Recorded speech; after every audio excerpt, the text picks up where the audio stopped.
What's up, guys? Welcome to the Walk On Warrior podcast, where we prepare young student athletes for next level success. I am your host, Coach Z, and listen, I'm super excited for our guest today.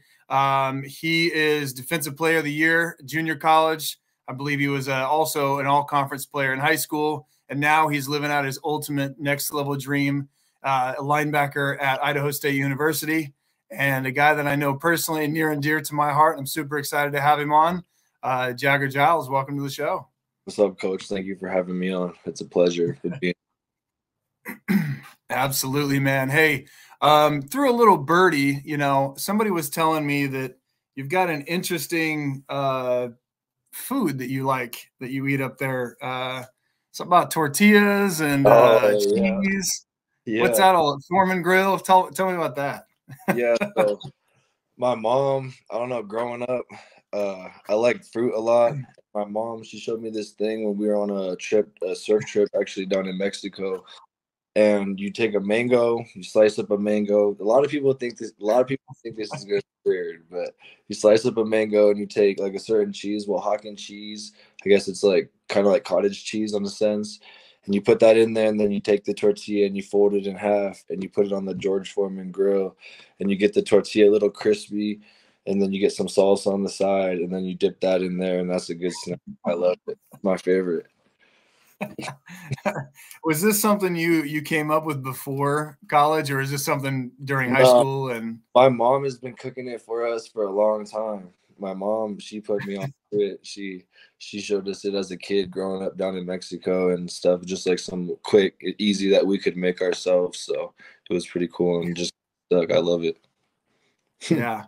We'll definitely dig into that a little bit later, especially with you spending a lot of time down in Mexico. But listen, man, I had my quirks, and I guarantee you got plenty of stories of guys that some of the stuff that they eat, because you just don't. A lot of times you don't have access to a lot of food, especially when guys don't have a lot of money. So when the stipend gets low.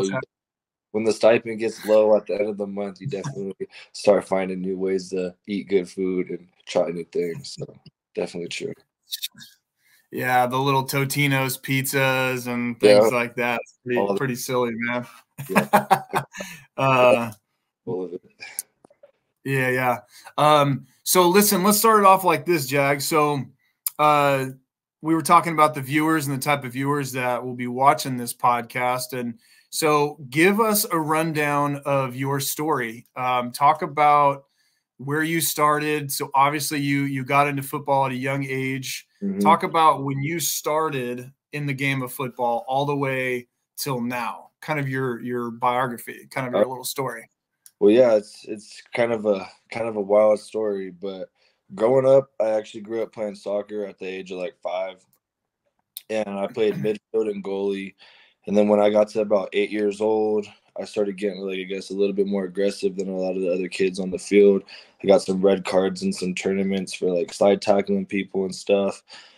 And I come from a line of football a little bit. My grandpa, he played football for Mount McGill. He was a good running back there. And he played a bunch of sports. And he coached football down at Bonita Vista High for a long time, coached running backs there, and volleyball and a bunch of other sports. So I get my sports background really from my grandpa and my mom. And after that season of playing soccer and I was getting those red cards in the tournaments, I think my grandpa told my mom something along the lines like, it's time to play football. It's time to make the switch. And I actually started playing football at pretty much the youngest age possible for tackle football. It's called Mighty Might. I think it has a different name now, but I think it's like 9 to 10 years old, 8 maybe, when you're like the littlest kid out there running around with football pads on and stuff. And back then I played actually right guard. I was playing O-line back then, playing right guard and doing guard traps and stuff like that. And so I played over at Grossmont La Mesa Warriors over at Junior Seau football field. And I started there at the youngest possible age, and I finished through all the way through 6th grade. And my 6th grade year, I was a part of the San Diego All-Star Team South. For San Diego, they do this little South-North All-Star team for the young kids. And I was on that 6th and 7th grade year. And then 8th grade, my last year of the like the American Youth Football League before you get to high school. I actually broke my collarbone that season and fractured my wrist because at that time my team wasn't so good, and I was actually playing quarterback back then. So I was playing quarterback, linebacker, I was the kicker, and like kick returner, punter, all that stuff. So I was pretty much just running around the field on the field all Saturday as a little kid, playing all positions. And then going into high school, I was enrolled at Helix High. That's where my mom went. And my grandpa, he said that if I want to play football, that's where I need to be.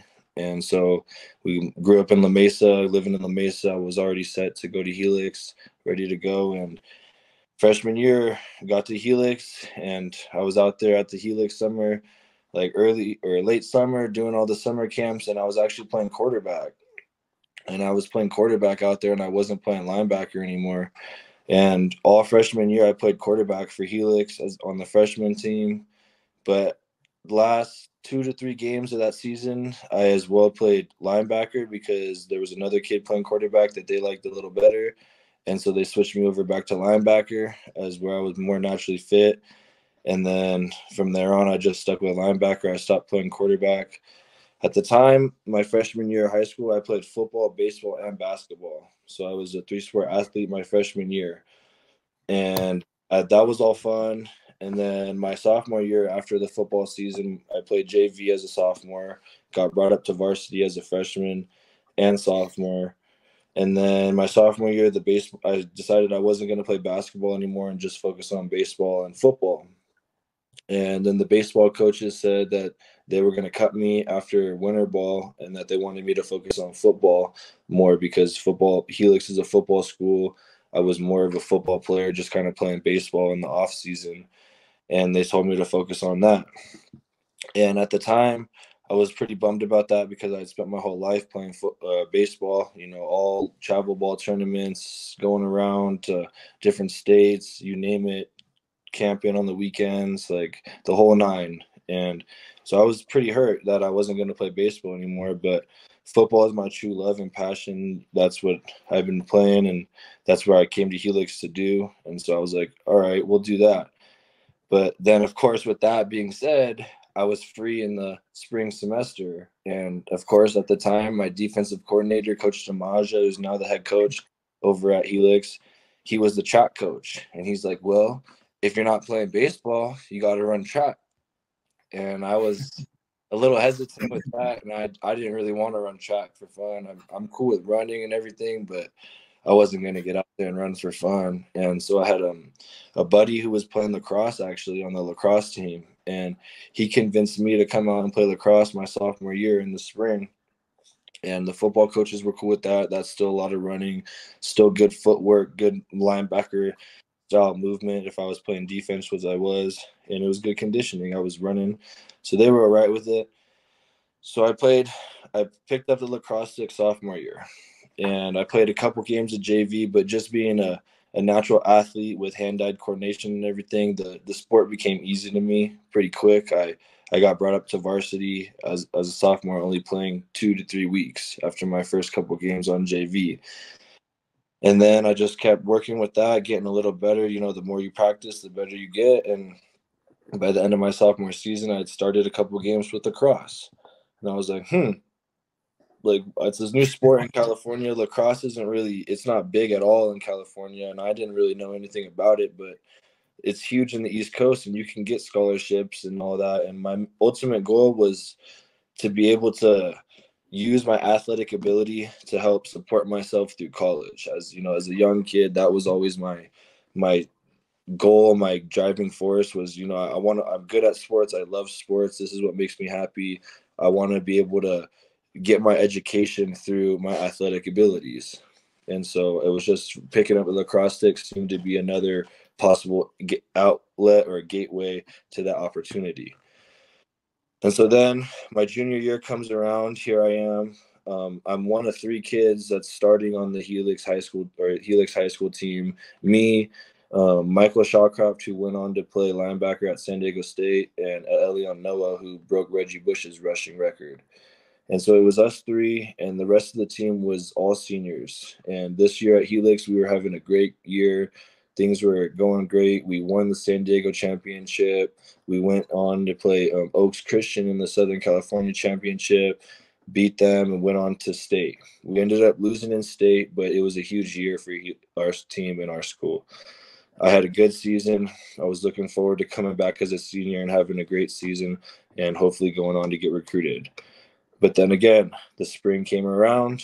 I picked up the lacrosse stick, played my lacrosse season, got better. That season for lacrosse, I made all CIF, and I was all CIF, and I wasn't even like a lacrosse player. I was just out there playing for fun.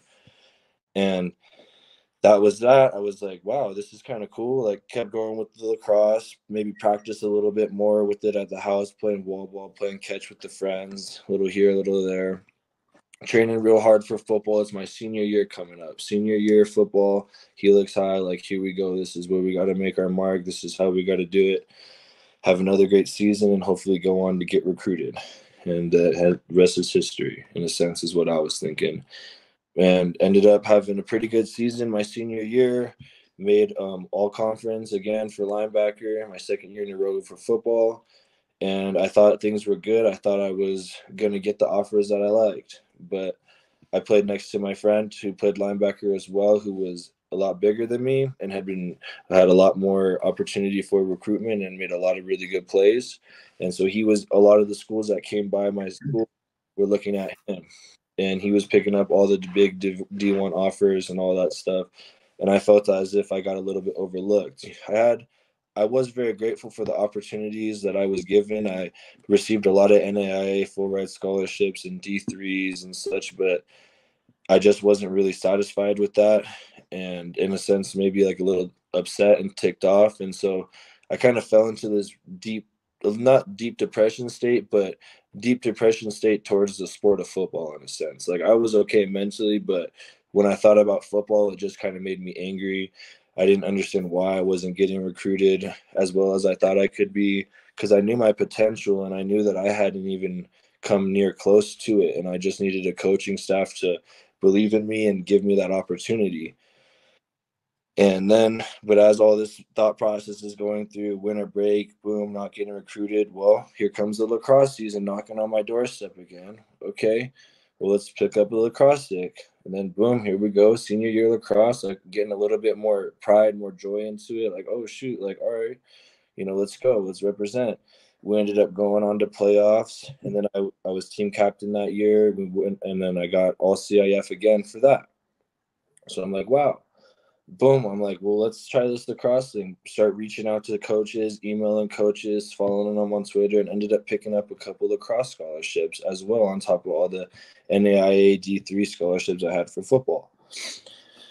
Ended up picking up a D2 scholarship for lacrosse that was to the school all the way out in, I believe it was North Carolina, called Limestone University.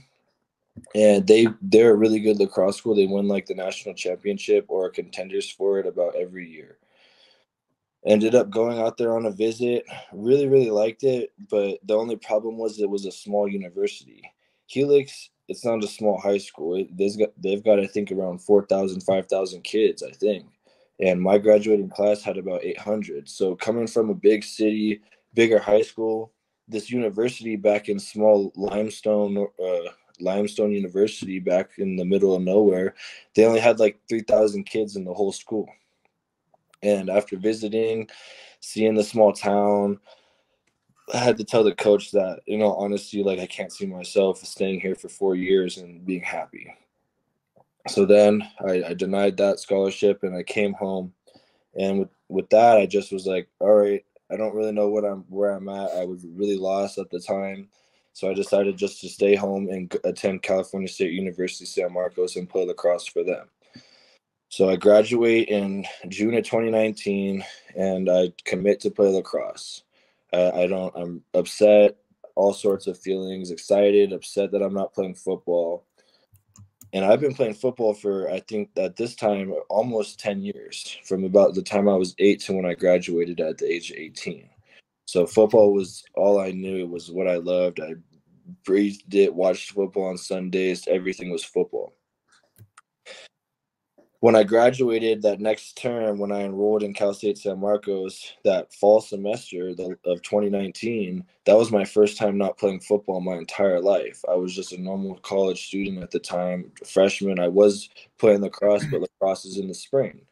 So we were just doing a little bit of off-season training, not too much with the team, but for the most part, just going to school.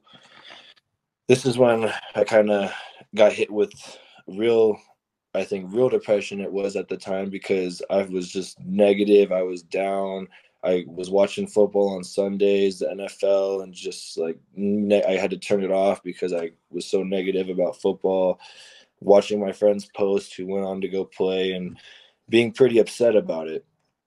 But I would always tell myself, like, well, you're playing lacrosse. Like, just continue to do what you know how to do. Work hard, train if you're going to play lacrosse. I was out there just hitting the net, playing wall ball, trying my best to get better, because at this point, I knew that I was playing with kids now at a collegiate level that had been playing lacrosse their whole life and that knew the sport and knew terminology and knew players and knew teams and knew all this sort of stuff. And me, I didn't know anything. I knew a little bit of the plays and stuff, but even when at Helix, we didn't have the best resources we just were athletes out there playing. Half our team my senior year was football players. Like, we were just out there really running around with the ball, but no real skills with the lacrosse stick and the ball. So I had to really skills that fall season. So I was just a lot of by myself playing wall ball, trying to get really comfortable with the stick and throwing and, being able to perform. So when I go out there in the spring, I at least look a little bit like I know what I'm doing, because I know my athletic abilities all look good, but I don't want people making fun of me like, dang, this kid sucks. Like, what, like all that stuff goes through my head. I want to, when I do something, I want to be good at it. Yeah. Well, the season came around, spring, things were going pretty good. I was getting reps in the games. I actually got started my first game versus Long Beach State. Had another game after that. Things were going good. But then this is when COVID hit. Boom. Next week's a normal week. We're practicing. The next day I wake up, get this odd email from the school saying, hey, school's going to be canceled, yada, yada, yada. I was a whole freshman living in the dorms on campus. They say, hey, you have to move out of the dorms by this certain days. Coach text, hey, season's canceled. Wish all you the best of luck. At the time, my head coach was also my employer. He was giving me a job at this warehouse. I was smashing cardboard boxes and breaking them all down and stuff.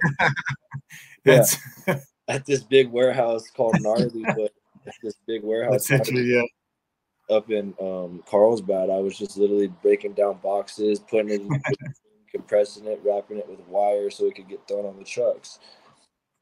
Like, work's done, season's canceled, you go move home. So at the time, I'm with Alexa, and she was talking to me because Alexa wasn't with me at the time when I was playing football in high school. So she always just heard of me talk about football this, talk about football that.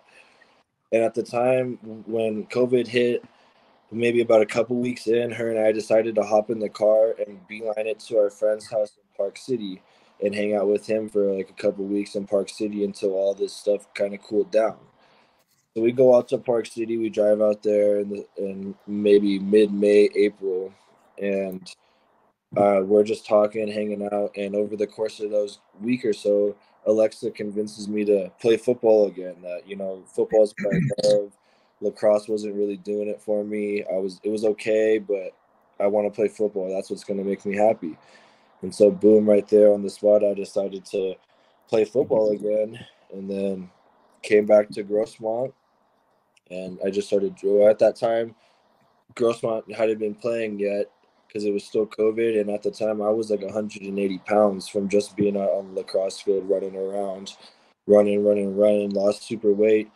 But I knew if I wanted to go play junior college football and make a run at going to the next level and fulfilling my dream of being a D1 athlete, that I was going to have to put on a lot of weight and work really hard. And right there, I just put my head down. I stopped doing a lot of the things I love, made some sacrifices. I mean, I love surfing. I've been surfing my whole life, but I had to pretty much quit. A lot of people who are really close to me know that like I basically hung up surfing. I haven't surfed that much at all in the last 4 or 5 years because it's too much cross training. From when I was eating 5,000 calories a day, shoving my face full of food, but I was just working. I would work out in the morning super hard and train, and then I would go to work and work painting and construction with my father. And then I would come home after work and I'd go catch a quick surf session before the sun went down, and I was burning way too many calories in the whole day to actually put suitable weight on to be a linebacker. And I had to make the sacrifice of what I really wanted to do, and I quit surfing basically. I mean, I would go every couple of weeks or every month or so, but not as often as I was. I was on a consistent 3 to 4 time weekly basis. And so that was kind of the big thing. And I just stopped surfing, ate, worked out a lot, trained, got back into the football mentality and mindset, and played at Grossmont my freshman year, and we had a pretty good season that year. If I don't recall, we went 7-3 or something like that, and we had a pretty good season. Almost had an opportunity at a bowl game. Yeah, and I had a pretty decent season that season, and then my sophomore season, at Grossmont, I had a good year, and then I was all-state linebacker, and I got conference defensive player of the year. And my freshman year, I was all conference, and then obviously with defensive player of the year, I was all conference again. And then I just got recruited and messaged lots of coaches and emailed lots of coaches and got in touch with Idaho State and the defensive coordinator on Twitter, and he asked me to come out on a visit. I went out on a visit, and during that visit, they offered me a scholarship, but at the time he only offered me, it was about 60% scholarship. But at the time, this was the only money that I had from the school, a Division I school. So I went home to the hotel room. I was supposed to have dinner with him and his wife at his house. They were cooking pasta for Alexa and I on my visit out back. I think it was June 27th of last year, 2023. And I decided I was going to commit right there at dinner because I was ready to go. It was summer. It was late. I needed to get to a school because the fall season was right around the corner. I committed, boom, told him that night, committed, and then went home for a week. And then the very next week, packed up my stuff. My parents rented a U-Haul for me. I loaded the U-Haul up, loaded my Jeep, Grand Cherokee up with all my stuff, and drove out here. And then last year, had a pretty good season. I came in late as a person to get recruited. I had 3 weeks of summer ball, and then we went straight into fall camp. And they brought me in as a middle linebacker. And after I was learning the whole playbook as a middle linebacker all summer, all fall camp, the very first game, which was pretty cool and almost like a surreal moment for me, was my very first Division I football game was in San Diego State at Snapchat. So that was like, I'm sure that was like pretty crazy how that all worked out, but that was awesome. But at that game and the reps I got during that game, I was a middle linebacker. But the very next week, we are playing Utah State, and he calls me in on Monday, and he asked me to switch my position to will linebacker, and then he's got to move a kid from will into Mike because the kid that was playing will at the time he's a lot bigger than me. He's like 6'4", 240, but doesn't move as well in space as I do. And I do what I can. I'm not the biggest linebacker, and that's everyone's known that my whole life. But I take pride in being a fundamentally sound, tackling, downhill, hard-nosed, old-school linebacker, and I'm not afraid to get up in there. But I can only do so much. And so he moved me out of the box a little bit. So now at will, I'm half in the box on some plays and half out the box because I move better in space and I'm able to make better tackles out in space. So I've been playing will. He moved me to will last season after the first game, and I ended up working my way up the depth chart and finishing out as a second stringer throughout the whole season, and worked my way up on special teams and ended up a first string kickoff and a first string kick returner, and ended up being a pretty big key part in kick return. I was like a tight wing back, like one right in front of the kick returners, basically the lead blocker for the returners up in the hole. And that was I took that pridefully because that's a spot where you have to be ready to crack somebody. And even at San Diego State, I had a couple good pancakes on that, which I was pretty happy with. And after that, I had a good season. We had our postseason evals with the coaches and everything, and all the I asked the coaches one main thing. Like, my main question to them was, "You guys recruited me obviously really late. I'm a junior college player, so you didn't recruit me to develop me. I got 2 seasons. This is my last year. I'm obviously only here for 2 years. Like, when you recruited me, you had an idea or a thought of how I would fit in with the team and play a role on the team. And did I do that? Did I come in and do what you expected me to do and, help the team out how you needed me?" And they all had great things to say, and I helped the team out great. I was one of the only players that they brought in at that time. In the summer, they brought about 10 to 15 players in, and I was one of 2 kids to get reps in a game.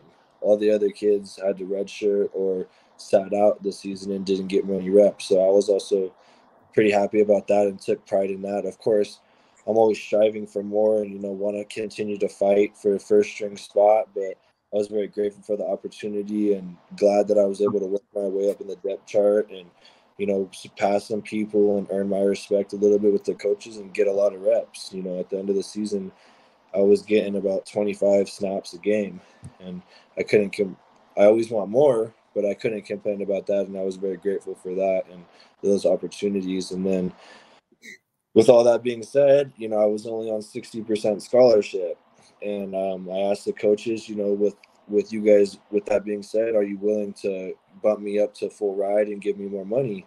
And they said, hell yeah. And so this year now, this January all the way through, I got put on full ride scholarship. Yeah. Yeah, I earned that for myself too. Let's go. Yeah, I'm hyped. So things are good. Yeah. Having spring ball, we had our 4th spring ball practice today. It's fighting for a starting spot and getting a lot of reps, and things are going good. So it's pretty exciting. I'm happy where things are at. So that's my football journey. That's a long one, a lot of different twists and turns, a lot of sports, but here I am. I, fulfilled my dream to play Division I football, and I'm living it up, and it's quite the experience, and it's about everything I made it up to be. Well, and it's interesting. I mean, it's a long road, Yeah. but when you have the right mindset, I'm going to do my best to unpack this whole thing. All right. Yeah. But listen, it's one of those things. The first thing that jumps off the table for me is the mindset, right? Here at the Walk On Warrior brand, it's all about 3 things. It's the strength and conditioning, it's the academics, but most importantly, it's the mentality. And when a kid's coming out of high school, or say they're going into their junior and senior years, say they do have that dream of going to the next level and beyond, they think, just like every other kid, I'm going to go Division I. That's my goal. Division I, Division I, Division I. Right. You'll hear that. Everybody will say that. Everybody's blessed to receive something on Twitter, all this stuff. But a lot of guys don't understand the mentality aspect of the game of football. It's the ultimate team sport, but it's also the ultimate tough guy sport to a certain degree, not just on the field, but off the field, right? And so kids in high school can get away with certain things because you may be the best on the field the whole time. Yeah. But then they get the scholarship. They're the 5-star, 4-star, whatever. They end up going to a university, and the mental side of the game, whether it's on the field or, let's be honest, off the field with all the distractions, it eats them up, right? And they also don't understand that even some of these high schools, it's hard to implement off-season programs and things like that. So with all the different twists and turns and things that you dealt with, right, the most important thing, like I said, for me, when I'm thinking of you and I'm thinking of your road and thinking of these other student athletes that are also following that same path, right? Because East County is a great place, but it's also a tough place. Yes. Right. It has its beautiful sides and ups and downs, but it also has its down parts too. There's East County. I feel like I always say this to people, but I feel like East County breeds some of the best athletes. I mean, you can go on and on and on about the list of great athletes that had made it to the top tier level and the list goes on, and that's not even including all the other great ones that maybe never got their shot. And it's East County is kind of unique in its own sense, where there's a lot of different walks of life. It's a melting pot of people, and yeah, you get a lot of great experiences. Well, and it's also, some guys make it, some guys don't. You know, that grind, the toughness, the environment. Yeah. Some guys make it, some guys don't. It really, in a lot of sense, comes down to mentors. It comes down to timing. You're talking about Alexa. You know, when you run into situations, it's, bro, there's so much I want to talk about. It just keeps this stuff keeps coming out when I'm talking here, when I'm thinking. But you know, that mentality going from high school, what I'm trying to get at is that mentality, you go from high school to, say you do get an offer, or say you don't get an offer, like your situation, and then you got to go a little bit longer through the JUCO route. A lot of kids, believe it or not. So in this podcast, I want you to pull it back, because we're dealing with people that are watching this podcast that even don't know about JUCO and don't understand about it, and don't understand that there is another option outside of high school. Mm-hmm. Everybody wants to go D1, like I said, or just play at the next level or keep playing, but they don't understand that there's still opportunities aside from that. Some kids may go Division II, do all that stuff, but it's a mentality, is my point. And there's other options, but guys think, well, okay, so there's no other option. I'm done. I'm not going to play anymore. And your story is a great story for the fact that it's an overcomer story. It's a resilient story. It's a story of discipline and hard work. And also, most importantly, it's a focus, because you could have very easily quit multiple times when you get frustrated, because you're a strong-willed guy, and that's what you want at the next level. Because there's even levels at the Division I level, right? There's levels of talent, the levels of the mentality, there's the levels of play, right? And some guys get ate up by that big time. Listen, I'm in the tunnel, and I'm coming out of the tunnel to go to Alabama, and I have guys on my right and on my left that I know for sure I can't trust them. I know they're going to cave. I know they're going to fold, right? That's why you do things like mat drills or whatever, to try to, you know, build that unity. And we're going to talk about that in a minute, man.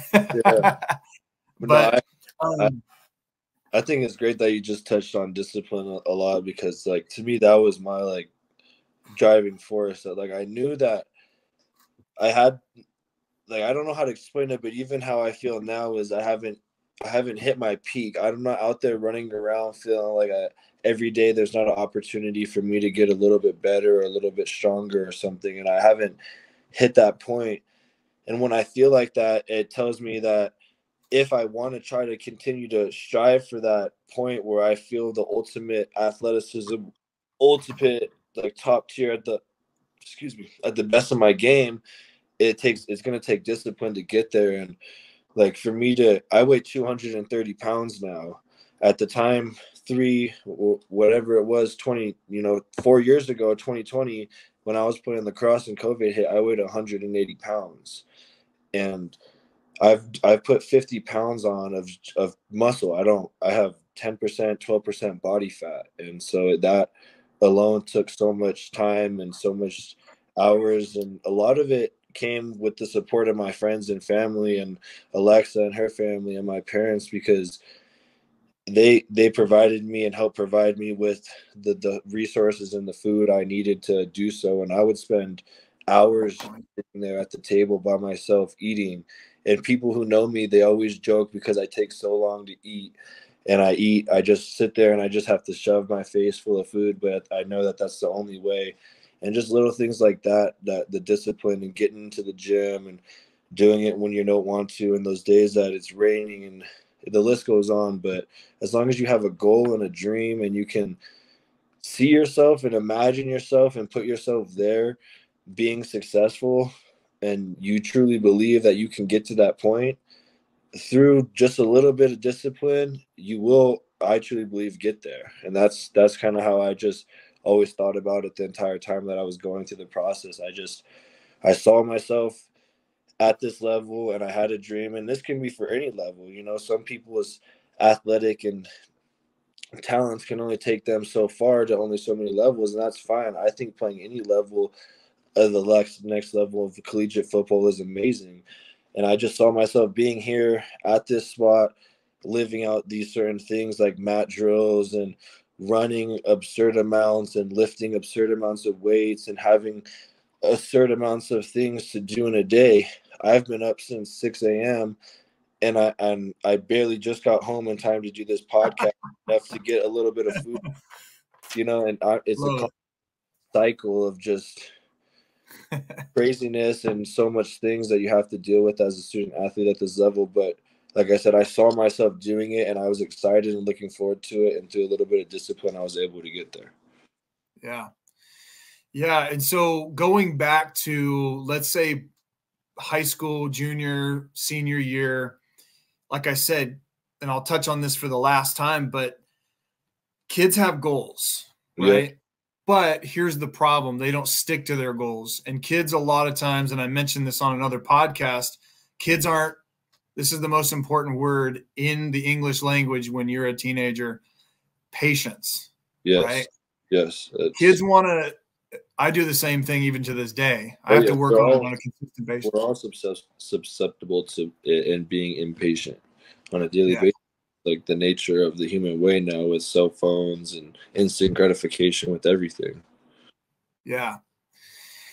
Yeah. There's an interesting quote in this book right behind me with Urban Meyer. He's got an equation. It's E plus R equals O, right? You got your event. Mm-hmm. You've got the response. There's many different ways you can respond to an event, and that will give you an outcome. Right. And so through your route to get to where you are, because like I said, there's many kids that have the dream to go play Division I, XYZ. I'm not talking about your height, weight. But the kids just mentally, it's in their mind. Yeah. So okay, so if that's in their mindset, they want to go be a next level athlete. There's certain requirements you have to have to not only get to that dance, but buy the ticket, find the date, and then get there. And then once you get there, hang on to her. Yeah, exactly. Have a good time and maybe get a date. Yeah, exactly. And so one thing I really want to touch on right here with this, a good segue, is you making the best of an opportunity. But what you did is you created an opportunity, right? And so when kids say, well, I don't have the scholarship, I don't have the offers, I don't have whatever, you came out and you said, you know what, this is what I do have, or this is what I'm going to make happen, right? You could have stayed at 180 or 190, but you ended up putting on 50 pounds. And I think that one is one thing that we can also talk about as we talk about strength conditioning a little bit, but it's being able to say, you know what, I'm not just going to be like everybody else. I'm actually going to go outside the box here. And I'm going to say, I'm in a new environment and I'm going to take this even further. I'm going to reinvent who I am, right? And what I'm all about, what I'm going to do. And I'm going to prove people wrong in the midst of doing that and build maybe some relationships, because, when you're talking about opportunities, you're talking about, your support group as well. And, not a lot of kids have a support group around them. So let's start right there. How about that? So with a support group, you'd say you probably got a little lucky with that, but talk about like kids that in East County that grew up in a single parent home that didn't have that opportunity, maybe had few resources. And what would you say to a kid that's in that position that says, hey, I'm a Division I player, but I don't know what to do. I don't have the resources, but I want to be like you, Jag. I mean, the main thing I would say is, it's all nice and dandy to work out in a nice air-conditioned weight room and all of these certain perks. You can say make it a little bit easier in a sense to get in there. But as long as you have the dream and desire, there's tons of things that you can do with just yourself that I think that I did personally, even on my own, that will get me there. Running, it takes nothing to get your cleats. I mean, if you're playing football at this age, hopefully your support group or yourself can find a way to at least purchase a pair of cleats. And if you can do that, you can get to the any field. In the East County, the access, that's one thing that they do have, is we have access to facilities and fields and outdoor recreation centers. You know, there's tons in the East County, there's tons all over San Diego, and we live in San Diego. It's nice weather every day. You know, just learning, like me being out here in Idaho, it's snowing. You can't even go outside to find the field or find where a hash mark is or anything, because there's 2 feet of so I think there's nothing stopping kids from running. You can even run from your house and get your cardio and your, you know, your cardiovascular system pumping and run to the field and then get your cone drills in. I know a lot of kids have access to the internet. There's countless amounts of videos, skill positions videos, skill specific videos that you can take to the field and practice.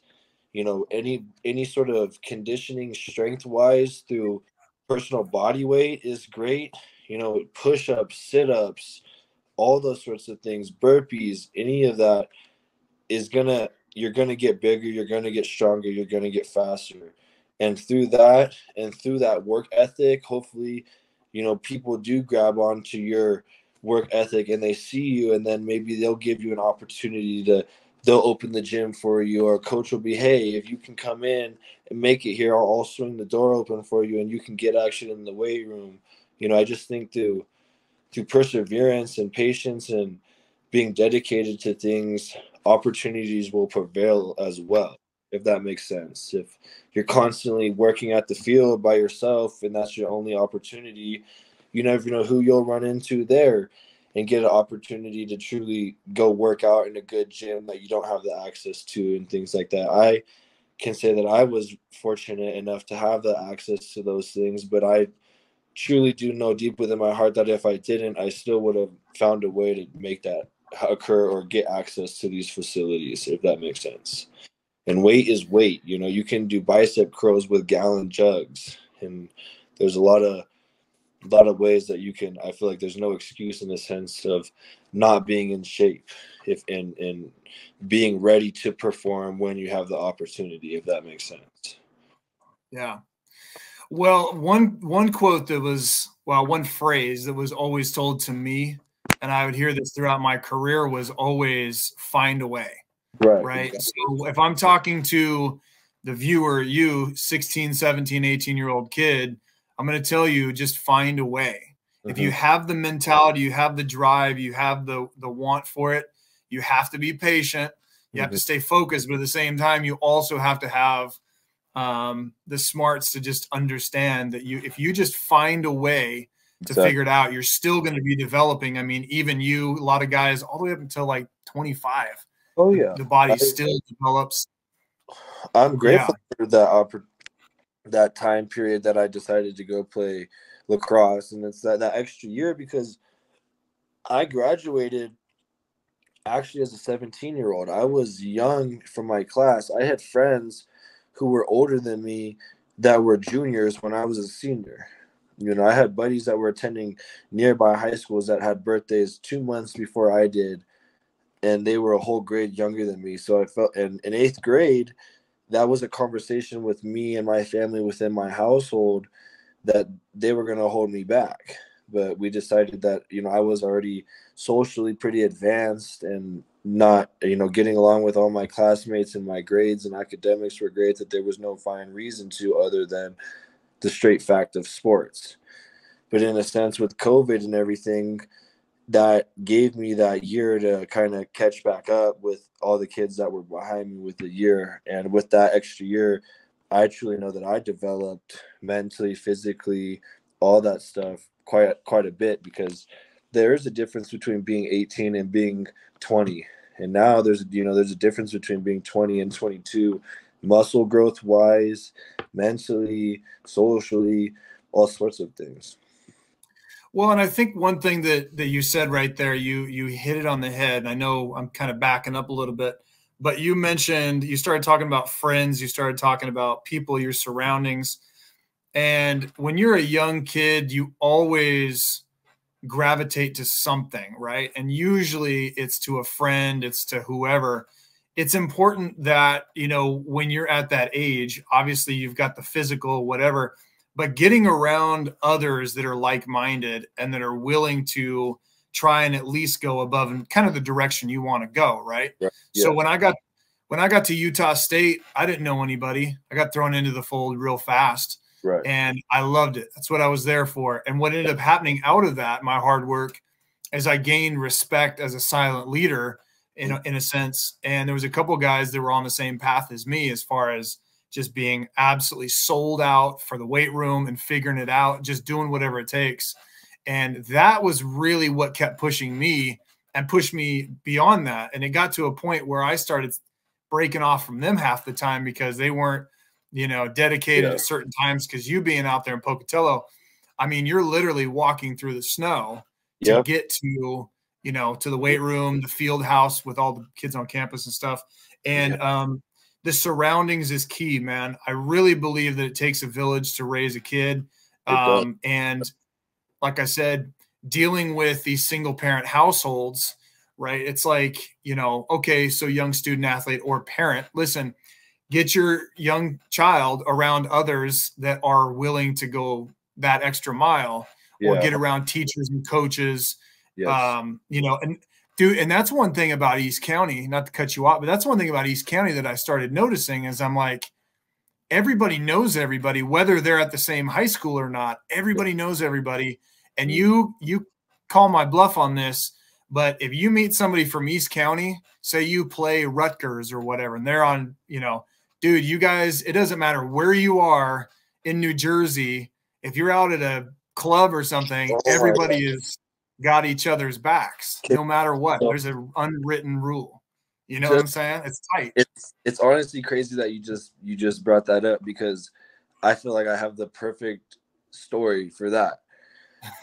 So I get out here in the fall semester here at Idaho State. We're having our first big team meeting before the season, and the police from Pocatello are coming in because a lot of former players are now officers for Pocatello Police. The police chief is up there talking, yada, yada, yada. At the end, he says, "Oh, and by the way, I saw that we have a new transfer from Grossmont High School. Grossmont College. Where's he at?" I stand up. I'm like, "Over here." He's like, "I'm from the East County too. Let's go." And so he grew up in East County in El Cajon. He comes up to me after the meeting. He gives me his personal phone number. He says, "Welcome to Idaho State. If you ever have any issues or ever need anything, please call me." Well, fast forward 6 months. I come home just now for Christmas and everything. I leave my car at the airport. I come back after 22-day break in California to my car being covered in snow and everything. And, of course, I go to turn it on and drive it, and it doesn't turn on and it won't drive. And who do I call? I call him up. He comes out. The police chief of Pocatello comes out in his personal car. He helps me out. He has another officer come out, check it out. I get my car towed to the dealership to get worked on and repaired because we can't figure it out. And he gives me a ride home. And he's checking in with me daily and making sure I'm all good, if I need a ride, etc. And I think that just goes to show, like you said, here I am in the middle of Idaho. I've never even been to Idaho before. I'm in this little town. No one, no nothing. And he's from East County, grew up, and he goes out of his way to, say, "Hey, welcome. Here's my number. It's awesome. I'm from the East County. You're from the East County too. I'm glad to see you're representing Grossmont College. Like, that's sick." And it was a great experience, and it's been cool. And that just taps right into what you were saying. Hey, shout out Pocatello Police Department, man. That's great. Yeah. Hey, I'll tell you what, man, when somebody actually approaches you, that definitely says something. And now it's almost like you have a responsibility to represent where you were. Mm-hmm. And, so that's another big thing too, is now you build this base when you're a young kid, surroundings. And now you build a pride, you build something like it's family. I got to represent well. Not all kids do that. I mean, we've ran into that, right? But once you get that opportunity, open the door, actually kick the door open like you have and moved on. And that's one of the things that really stands out for me with you. So let's fast forward let's fast forward. So you're going from high school to Grossmont. Mm-hmm. So let's talk just real briefly about the JC world, because I know there's a lot of going to be watching this about the JC world. Mm-hmm. Talk to me about the difference from high school to the junior college world, and in regards to scheduling, academics. Now you're an adult. Now you're off kind of doing your own thing. Yep. And maybe touch a little bit on the football side of it too. Yeah. So,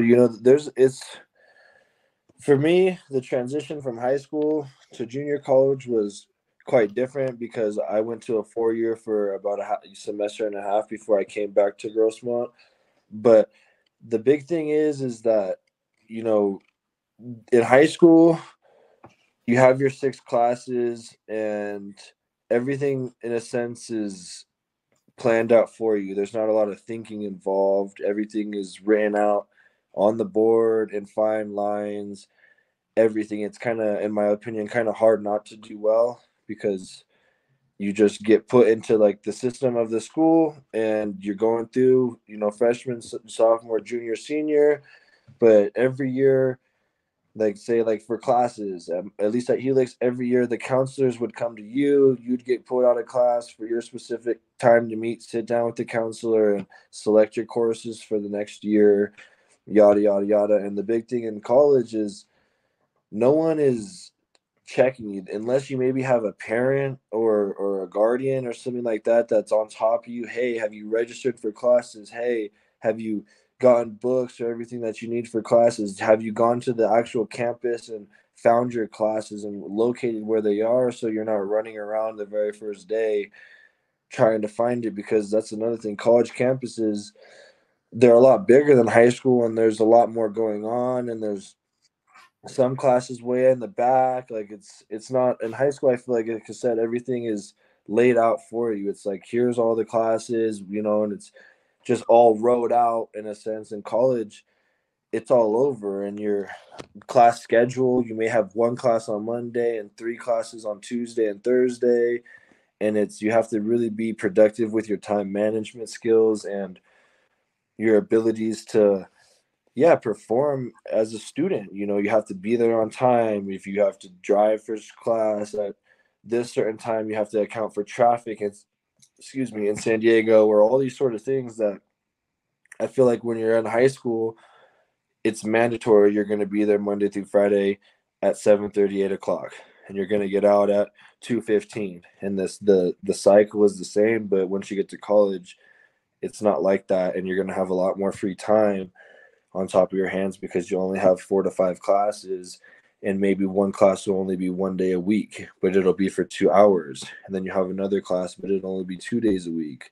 And so your time management really has to develop quickly once you get to junior college and the next level academically, because if not, you won't do well and you won't be able to be successful. And that's time management, not only with being on time to class and making that time out, but as well for studies and homework.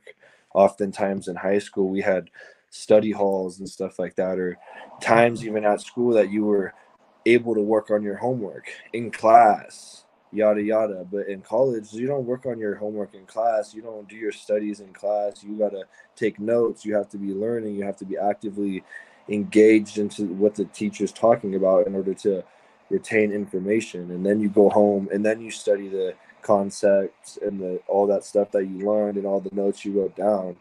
And that's kind of how you're able to learn. And it's a different process. So the time management, I think, is the key. So a kid wants to be a Division I player, never been on a campus before. Mm-hmm. So you touched on a real great point. You start talking about academics. So we get into the nuts and bolts of it here. So, all right. So let's just say a kid is blessed enough to be in a situation like you are to actually get to Division I level, mm-hmm. or the highest level, or even university, whatever. I don't care. Doesn't really matter. Either way, get that opportunity to keep playing. Now you're a part of a new system. Mm-hmm. Now, who's this guy named Jagger? He's a freshman again, or not a freshman, but most kids, new guy on the block. New guy, right? Yeah. So the question is a lot of new. you have to reinvent yourself when you get onto a campus. Mm-hmm. Now with you only have a short amount of time, which is even crazier because you got to come in and make an impact. You got to pop somebody right away. Mm-hmm. You're going to have to make these coaches really say, you know what, I made the right choice, as opposed to, you know what, we're probably going to have to figure something out with this guy and get him out of here. Right. For sure. Because one of those things is guys don't understand that your transcript coming out of high school or JC is your resume, right? Yep. And if you don't have it at the right time, it's a timing thing. Everything's about timing too. It's patience and timing, right? So now you've got patience and timing with that, but now all of a sudden Jagger's thrown in, whether it's in the game or now he's on campus, whatever, it's all about timing and being patient and making the best of that opportunity, because if you don't, that door's going to shut quick. And you know as well as I do, coaches, man, I mean, me being a coach, right, there's a reason they tell you when you do your highlight film that within the first 2 or 3 highlights, you better make them the best, because even when you're on that campus and you're on the team, you're really only on the team for a short amount of time if you don't get your together, because those coaches will have a short attention span and they have to feel tickled to where they're like, yeah, you know what, we got to keep him around. Oh yeah. And me being a walk-on, I had to come out swinging right away, which I tell this story all the time, but my first practice was when a new staff came in at Utah State, and we had 6 running backs on roster, and the end of practice, it was go live. We're going to see how tough you guys are. We're going to change the system around here. We're going to find out who's in and who's out. Because after spring, most kids don't understand that after spring, you get your interviews. They decide on who stays and who goes. Oh, yeah. Well, all 6 of those guys got hurt, right? I just came in as a walk-on, literally walked on. Nobody knows me. Right. Coach comes up and says, hey, who else do we got? And I looked around and I was getting ready to raise my hand. A kid pushes me out of the pack. Yeah. And I'm like, Coach, I'm running back. And he was like, all right, get in the huddle. I'm like, dude, this is wild. And we're talking opportunity. We're in the huddle. By the way, that coach, shout out Chris Tabor. He was the head interim guy for the Panthers this offseason, but I digress. What's that? That's pretty cool. Yeah. And so he just said, listen, I don't know if you know this, but we're running the ball in this next play. And I'm like, let's do it. Let's go. And sure enough, Red Sea parts, 15, 20 yards down the field. Everybody's looking at me like, who the hell? Next play, you know what? Worked that time. I want to see you run it again. Same thing happened. And in that very moment, right, when a high school kid gets on these campuses and they don't make the best of that opportunity, that could be the first impression to get you out of the door. And so I could have very well done poorly there, whatever, but I was in a situation where, like you, mentally, I was ready for anything. I'm a naive freshman, and guess what, everybody watching, it's okay to be naive, because some of the times those are the guys you want to be around, that kid in practice where you're like, dude, this guy just won't stop killing me. You want to be that guy a lot of times. And that's what I started picking up as I would, go along in this journey, right? So opportunities, patience, and running with it when you get it, and don't screw it up. And, all the basics and foundations and things you have to learn as you go, getting around good people, right? You've never been to Pocatello. Where's Pocatello? You know what I'm saying? Shout out Pocatello, though, by the way. I'm not. But, and that happens more times than not, right? You'll have a kid come from somewhere in Florida all the way up to San Diego to play football at junior college. Exactly. So, we can go talk about that at another time. But those type of opportunities, making the best of them, Mr. D1 player, right? You get on that campus, door opens, make the best of it, right? I'm not saying you, I'm talking about people in general. Right? Yeah. It's important that you prepare yourself and that you're ready for those opportunities. And like you're saying, At this level, I mean, it's a business, and you're replaceable at any moment. And so every single day you show up, you have to. A mentor of mine told me, another fellow football coach told me that you have to continue to write your story within the coach's mind on a daily basis. You know, like this, when a coach thinks of you as a player, like you were tapping on, in a sense, to your highlight tape, your first 3 plays, a coach is going to determine or think about you in his head when he's drawing up the plays and thinking about where he wants to put people, or the depth chart, or where he thinks you fit, yada, yada, yada. They have this story about each and every player, right? And that you have to continue to write a positive story about yourself every day. And that's just kind of like the mentality I have about it, and that I try to in the back of my head every day I show up is like, what do I want my story to be of the coach when he goes home tonight and is laying around thinking about our team and this or that. And I want him to think that, oh yeah, like Jagger, he had a good practice today. And then if that continues the next day, like, dang, yeah, he made that play at practice and yada, yada, yada. Like, I try my best to finish the day off with having a good mindset and having just, basically just trying to do my best every day and have a good story written within the coach's head. And with that, hopefully more opportunities will come. Well, you also treat it, in a sense, you're treating it as a responsibility, right? Right. Now yeah. So you're looking at it differently. So it's the 10-80-10 rule. You've got 80% of the guys that you're around are going to just be kind of going through the motions. They'll work hard here and there, whatever. But it's those guys at the top 10. Well, and then you got the bottom 10%, the guys that are just not going to make it. And then you have that top 10%. Ball. The low 10% Yeah. of the guys getting cut at the end of spring ball. Right. But there's certain common themes or commonalities with those type of low achievers, low performers. Yeah. And you, with your mentality, a 10% on a roster could be 10 guys out of 100, right? So that's not a lot of guys. But ultimately, if you want to win and you want to get better and you want to, say, go to the ultimate goal and get in the draft, right, you have to stand out that much more in what you're doing. And, your position is all about stopping things, stopping the run, stopping balls getting down the field, and being tough and saying, no, you don't. Right. So there's certain things that you have to acquire.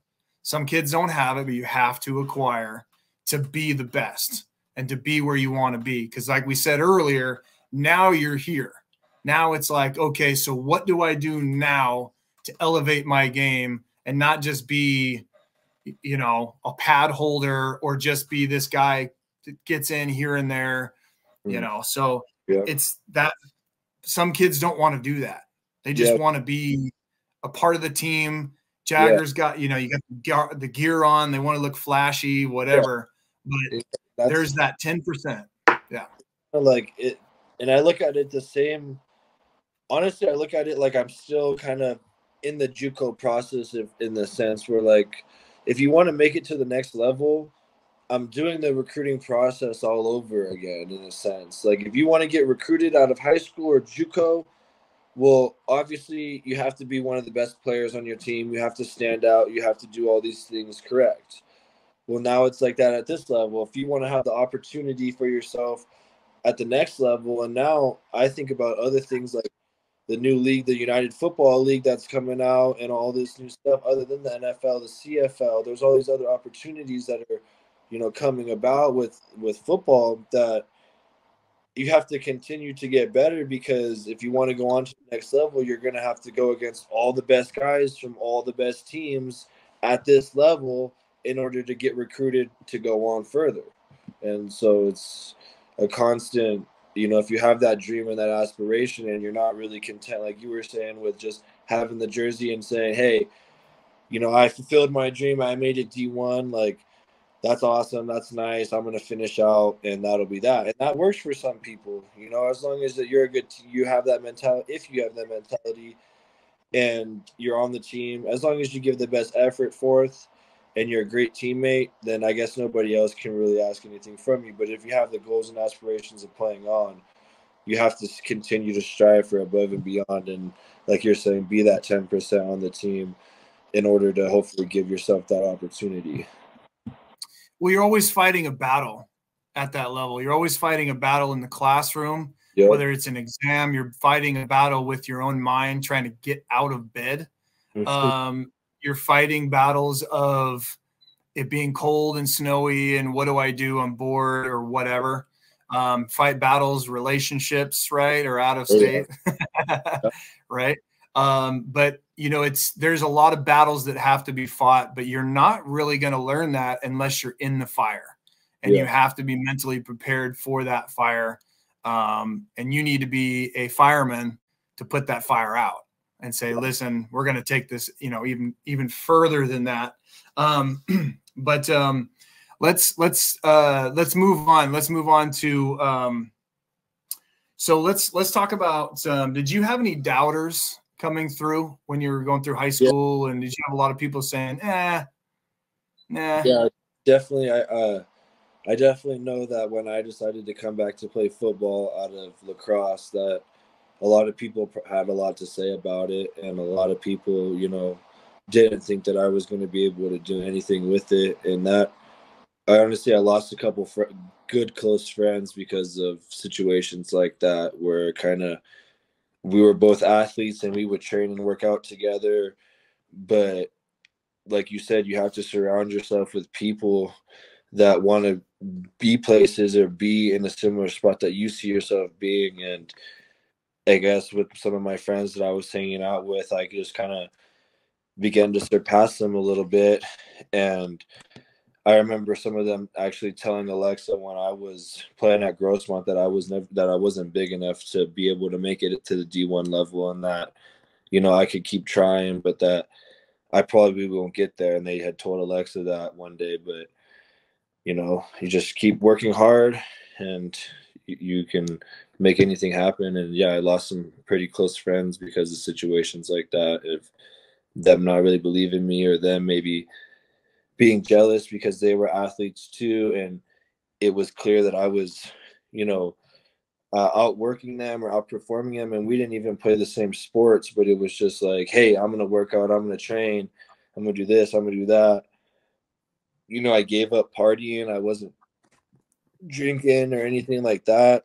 And a lot of people, I would try to stay in on the weekends, like, hey, I'm not going out tonight, I'm going to work out tomorrow and train. But if I go out tonight and drink and, you know, stay out till 1 a.m. at the minimum, you know, most of my kids my age stay out till 3, 4 a.m. And there's no way I'm going to be able to do that and believe that I'm going to go perform in the weight room the next day or out on the field and such, you know what I mean? And be able to eat proper food and hold it down and continue on to the regimen that I wanted to be on. And when things like that started occurring and started butting heads with friends a little bit, like, no, I'm not going to do that. Like, I have this that I got to do, yada, yada. Kind of, we grew apart and ended up having fallen outs and stuff like that. But I know the whole time that people were definitely not expecting me to make it to where I am now.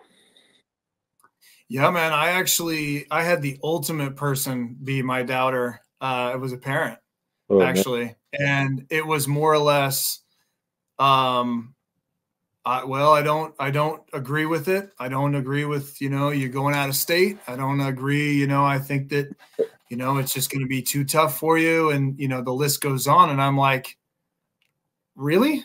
You really like, and this is an 18-year-old kid. And I'm like, you know what? I'm going to prove these people wrong. And I'll tell you one thing. Jag, I'll never forget this. And hopefully the viewers, they take this to heart, that I knew that in my path, if I got the opportunity and I made the best of what I had, I would get those phone calls. Those phone calls were coming in, I promise you. I'll never forget when I was in class. So obviously I make the team, whatever. I actually didn't tell anybody. I'm like, I don't care about these people. Yeah, you know? I'm proud of myself, and that's all that matters. Yeah. I know that I could do it, and you're there. That's awesome. Yeah. And here's a funny little tidbit that really put the nail in it for me. So I'm on the team, do great things in the spring. Coaches are like, you know what? I'm not, we'll see if we got a spot for it. I actually had to overcome 2 different major situations. Well, we go into the summer and the coaches are like, yeah, you're one of our guys for sure. So whether that was they wanted me there or not, it didn't really matter because I knocked the door down and proved myself to be there. Right. Going into the fall, I think it was week 2 or week 3, I was typical freshman. I didn't get a chance to travel. Right. Well, we had guys get hurt, and I'm sitting in class, and my coach comes rolling up, the guy with the Panthers, and he looks at me, tells me to come out in the hallway. I'm going to come out in the hallway, and he goes, just want to let you know that, because I'm thinking, oh God, here comes coach, Yeah. Never good. Yeah. Because I had good grades. I was a grade guy, but you just think the worst, of course. And he looks at me in the eyes and he goes, I just want to let you know that, and this was on a Thursday. He goes, tomorrow you're going to be on the plane with us going to Alabama, going to Tuscaloosa. Hell yeah. And I was like, you know what? Enough's enough. I'm telling everybody. Hell yeah. And, and sure enough, I ended up getting a whole bunch of phone calls and all this. And awesome. I knew there's moments like that. There's aha moments like that where you get to a certain point, you get away from your surroundings, you get around another surrounding of people that are wanting to promote you. And that's another thing too, is you're only going to have so many friends and people that are going to support you through everything. Yeah. And right then and there, it was like, perfect. That's exactly what I wanted. And I can be content to a certain degree with what happened. And right. So when it comes to doubters, even to this day, I still have people call me and ask me what I'm up to, who I've talked to, what players you're coaching, all these different things. And I really believe that it's that powerful of a story that it starts affecting other people. And it really brings out a lot in other people, because then they start looking in themselves and saying, oh, you know what, maybe I should have done that. Maybe I should have went above and beyond. And so with the goal of Walk On Warrior is to spread that out into these young kids before they get to that point, right? You're going to fail. You're going to make mistakes. We'll talk about that another time. We'll talk about failures, stuff like that. But it's like, it's going to happen. But being able to rise to the occasion when you have that opportunity, and it's just such a powerful thing. And with that being a segue, if you were looking back on it and you were looking back at Jagger from, say, junior or senior year at Helix, say you're at that mental state and you're like, there's nothing there, right? I'm getting these D2s, I'm getting D3s, I'm looking at the linebacker to my right, to my left, whoever it was, Noah or whoever, they're – sorry, I didn't mean to mention names, but but whoever it was getting these offers, which of course they earn those. Mm-hmm. So what would you say to young 17, 18-year-old Jagger? If you can go back and tell them something, what would you tell him? Big thing is, discipline and patience and having a goal can take you far. I mean, like, I don't really know else how to put than that. Like, with how I was with my story is when I decided to play football, it was like, this is all or nothing.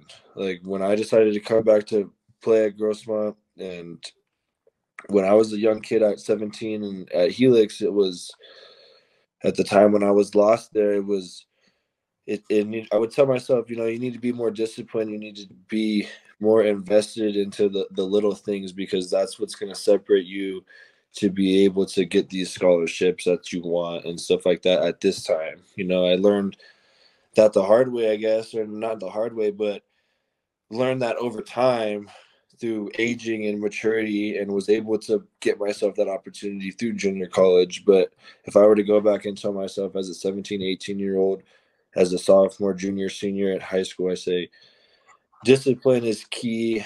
And if you put your mind to your goal and do the little things right and do everything you can, because it's not I don't mean right by other people's standards.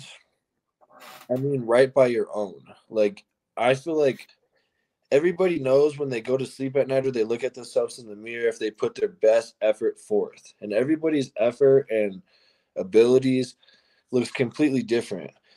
But at least I know that when I work out or some things, like, I'm able to look at myself after and be like, you know what, like, dang, kind of bummed at you right now. Like, you could have put a little bit more on the bar there. You could have done a couple more reps, or you could have worked a little harder at that drill. Or sometime, or most of the time, it's, you know, like, dang, I really gave it my all. Like, I'm gassed.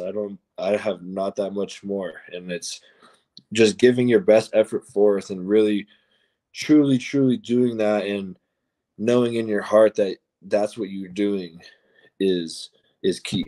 You know, there's a lot of people that work out to tell their friends or their family or their coaches that they worked out or that they completed these drills, but it's like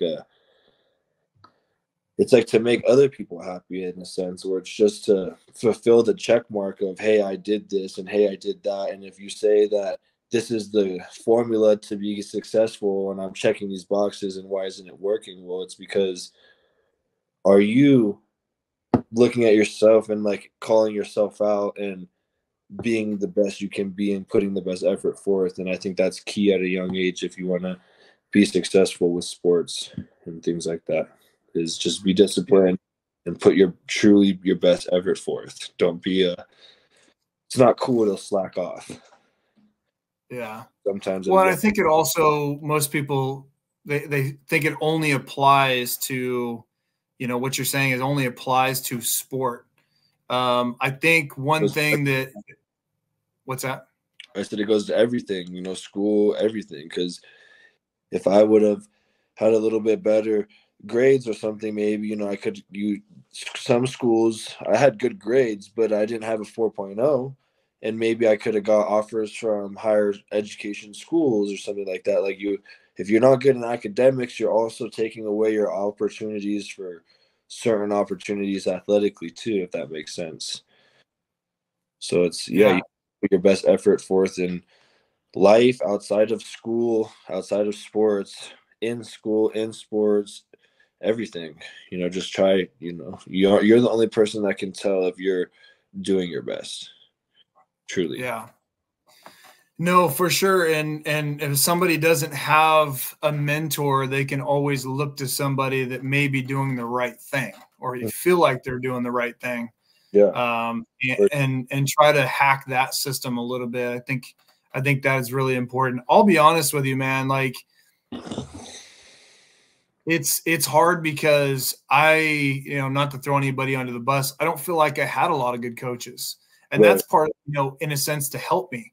It was more or less just throw you aside. And I would say a lot of coaches are like that, right? Especially high school, because a lot of them just don't have the knowledge, and the ones that do, especially the head coach, they just don't. And like, whatever, I'm moving on, they're moving on, have a good day. And, you know, you really have to you have to be able to,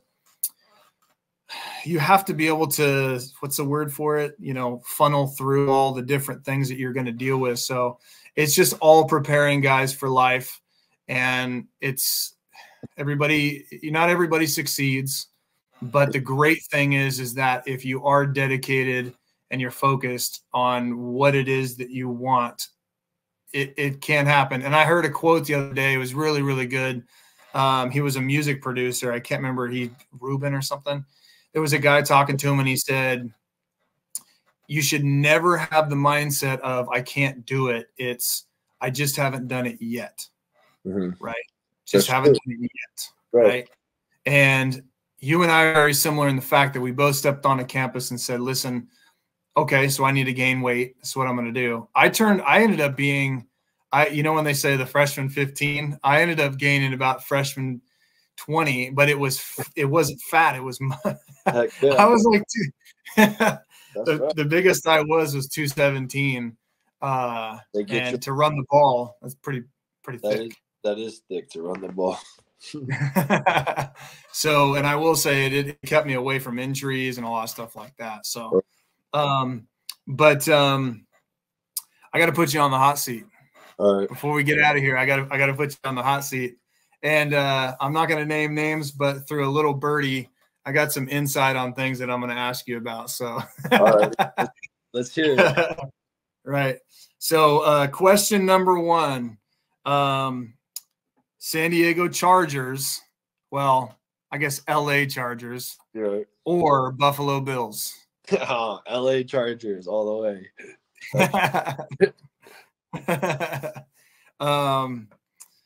Question number two, if you had if somebody came to you and said, I got $1 million for you, Jag, you got to do one of these two things. Shave your head or shave your beard. Oh boy. Probably, I guess I'll have to shave my beard. I don't know what I'll look like bald.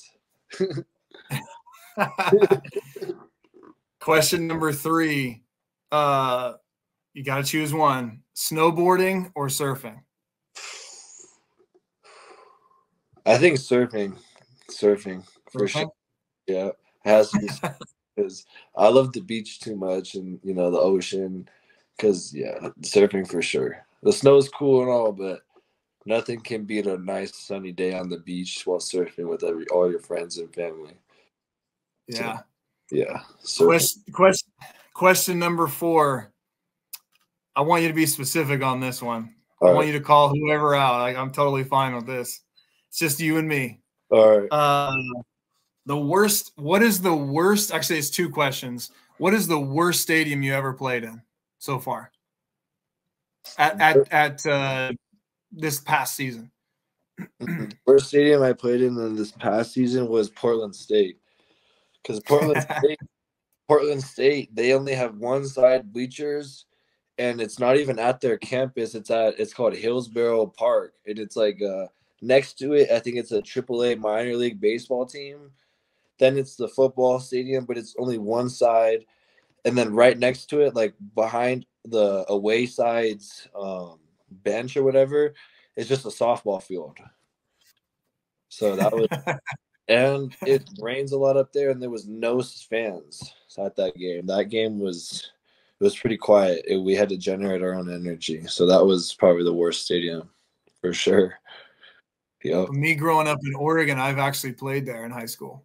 Oh, at Hillsborough or here something like that. But it was the old school AstroTurf, man, where it's concrete below. Oh man, yeah, it's the worst. That hurts.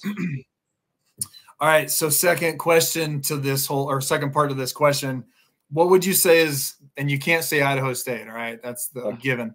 But what's the best place other than Idaho State that you've played at? It has to be at home, Snapdragon Stadium. It has to be. I think that was kind of an awesome experience. Oh no, actually, I take that back. 100%. Take that back. Sorry, San Diego State, but that was fun, but probably the best game I had all season, and the most memorable game from my season, I think, besides being home at San Diego State, was Montana. Playing at Montana University, I was out on the field and I screamed as loud as I could, and I couldn't hear myself. It was sold out. I think our game this last season on the scoreboard, it said that it was like the 7th or 8th. I think it said loudest and most attended game that they've had in their history, and they're known for their packed fans because Montana, the state, it only has 2 universities, but both football programs are FCS, not FBS level. So the towns really, really get behind them. At our game, I think it was like a total of 26,000 people at the game, and that experience was wild. It was raining. The fans were going crazy. We almost won. We were expected to get blown out.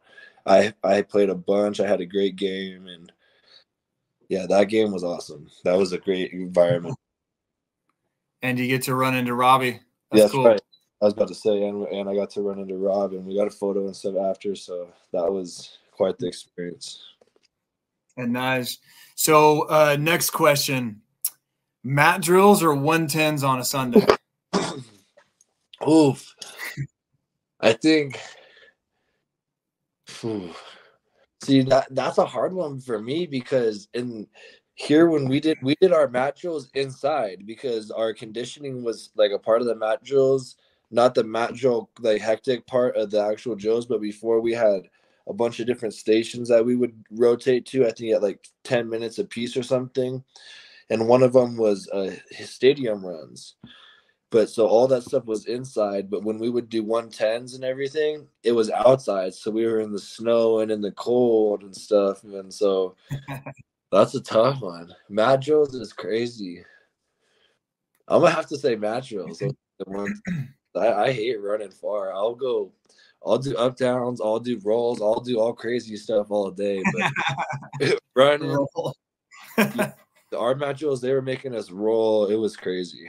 It was quite hectic. But I still prefer that over running 110s, because one day we had like 100 and some up downs during our 3 stations we would run when we would have our 110s and like 300s and stuff like that. We would have like 3 stations before. So we would have the prowler push, which is like the sleds with weights on them. We'd have that, and then another group would have like the L drill, and we'd be running 4 L drills at a time. And then another one would be like bags, like feet over bags. And so we would rotate through all of that, and then we would get into our 110s. But one day everybody just kept messing it up, so we probably did over 100 up downs during the drills, and then we had 15 110s. And we had the 15 110s. By the time we got like 14, it was getting gassed. So, yeah, hey, I know exactly what you're saying. It's funny because you're talking about rolling. I worked on the ocean. I worked on boats my whole life. Yeah. And I showed up late one day, and the coach was like, "You know what? I'm going to make you roll." I'm like, "All right." So, and he kept making me roll and roll and roll and roll. And he's like, "You know what? All right. I think I got him. You're good." I stood up and just walked off. I ran off. That's awesome. He's like, "What the hell?" And I'm like, I'm so used to my equilibrium being so messed up, being on the ocean. I was like, "See ya." Yeah. And he's just like, "This guy." Yeah. That's yeah, the rolls, up, down, all that stuff. It was fun. It's a good time, because I'm just taking every day with a grain of salt, because this could be my last year. I'm a senior. It's my last year eligibility. Hopefully I get the opportunities to continue forth, but if not, every day I have, I'm like, dang, this is the last time I'll play football on this day, or this is the last opportunity I'll have. So every day I just show up grateful for the opportunity to be there, and kind of that mentality, like, I get to do these things. I get to be at mat drills. I'm healthy. I've got legs. I've got food in my belly. Got all the little things I've kind of been taking consideration a lot. Like, I'm so glad that I get to get up at 5 a.m. and be in the field running around with my teammates. Not like I have to, but I get to. And that's kind of what's keeping me strong and going forward. Yeah. All right. I'm going to give you one more question. All right. We can't end on this note here. So I'm gonna pick your brain, and we keep talking about East County. And for people that aren't from San Diego, people aren't from California, just bear with us. It's San Diego talk, But if you weren't to go to Helix, what would be the other school that you would choose in East County to go to? It was probably Grossmont, in all honesty, because I was when I was in 7th grade, my parents were living in La Mesa. I grew up in La Mesa my whole life, but we moved 7th grade. And at the time, this is when we decided that I was going to go to Helix for football, because they were looking at a house over in the Grossmont district at the base of Mount Helix area.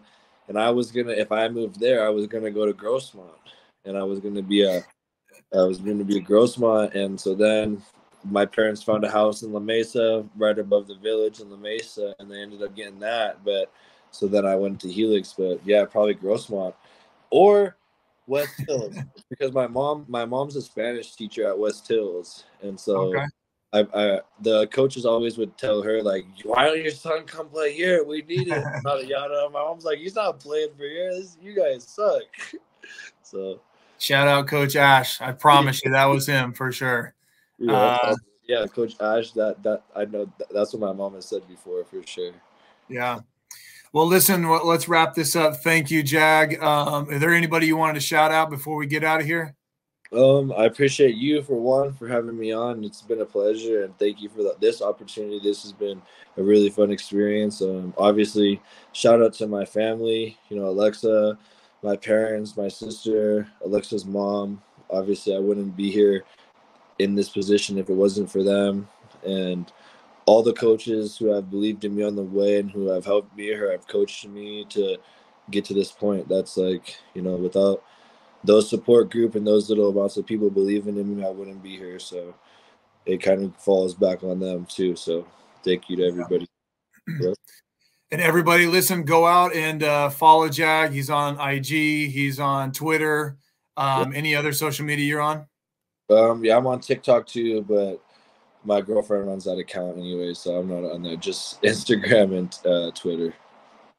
All right, man. Yeah. Listen, hey, like, share, and subscribe to Walk On Warrior. Listen, we've got even more episodes coming up with some really awesome guests, just like Jag. I don't know if we're going to be able to top this one, but definitely got some really good guests coming on here soon. So definitely be on alert for that. Listen, if there's anything that Jag gets involved in, we'll definitely put it underneath this. NIL, sponsorships, partnerships, anything like that, we'll definitely link it up here. We'll definitely have you on again, Jag. And like I said, I'm really happy for you, excited for you, man. And you're the reason that a guy like me coaches, so that we can see you guys go above and beyond, you know, what we've done. So, you know, for everybody out there watching, definitely a good role model. And if you want, definitely reach out to Jag. I promise you, he'll definitely get back to you and you know, and help you as well if you have any questions on anything. So listen, Walk On Warrior, super excited for the future. And listen, always remember, it's not about us, it's about you guys. Thanks for watching.